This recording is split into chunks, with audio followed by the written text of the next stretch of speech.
pasteur Donatien Lauri de l'église Amen de Plateau Agban. Ce matin, je vais vous entretenir sur un thème très important.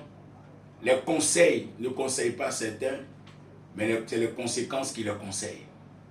Nous allons aller dans la parole de Dieu dans le livre de Luc au chapitre 15, au verset 11, à partir du verset 11. Lisons la parole. La Bible dit, il dit encore, un homme avait 2 fils. Le plus jeune dit à son père, mon père, donne-moi ma part de bien qui doit me revenir. Et le père leur partagea son bien. Peu de jours après, le plus jeune, ayant tout ramassé, partit pour un pays éloigné, où il dissipa tout son bien, en vivant dans la débauche. Alléluia. Je vais te dire en même temps la fin de cette histoire. La Bible dit, lorsqu'il a dépensé tous ses biens, il lui manquait maintenant tout. Il n'avait plus rien. Alléluia. La Bible dit, il aurait bien voulu, verset 16, il aurait bien voulu se rassasier des carouges que mangeaient les pourceaux. Mais personne ne lui en donnait. Enfant de Dieu, il y a 2 catégories de personnes sur cette terre.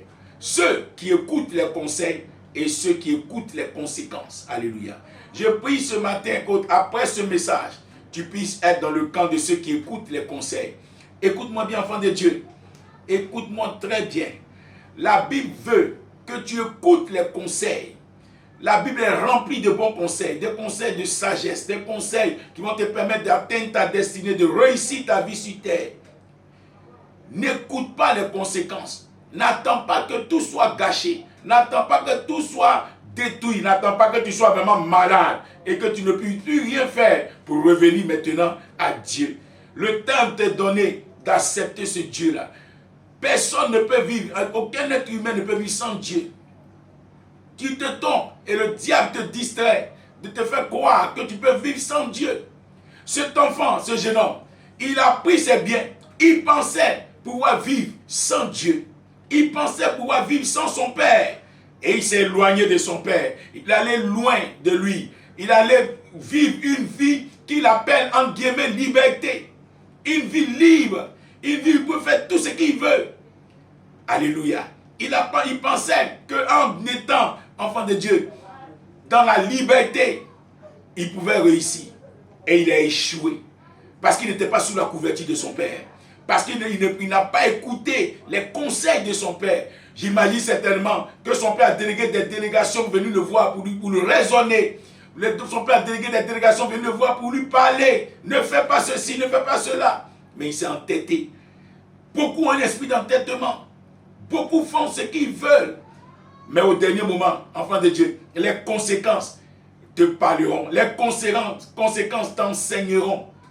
Le père de la nation ivoirienne a dit, la vie sur la terre est une école. Enfant de Dieu, écoute-moi bien. Je prie ce matin que le Seigneur t'emmène dans la catégorie des personnes qui écoutent les conseils. Alléluia. Ceux qui écoutent les conseils, ceux qui marchent dans les voies de Dieu. Jésus a dit, je suis le chemin, je suis la vérité, je suis la vie éternelle. Enfant de Dieu, marche dans ce chemin-là. Tu réussiras certainement. Tu seras sous la coupole de Dieu. Tu seras sous la protection de Dieu, sous l'étendard de Dieu et tu réussiras. Écoute cette prière, prie avec moi. Au nom de Jésus, je déclare ce matin, en tant qu'enfant de Dieu, je marche dans la fidélité de Dieu. Je marche dans la maison de Dieu. Je n'abandonnerai pas la maison de Dieu. Je n'abandonnerai pas la maison de Dieu. La Bible dit, j'habiterai dans la maison de l'Éternel jusqu'à la fin de mes jours. Et j'écouterai les conseils. J'écouterai les voix de Dieu, la parole de Dieu. Au nom de Jésus, je marcherai avec lui fidèlement et je réussirai pour la gloire de son nom. Merci pour tout, Père. Que ton règne vienne et que ton amour se manifeste dans chacune de nos vies. Au nom de Jésus, nous avons prié. Amen.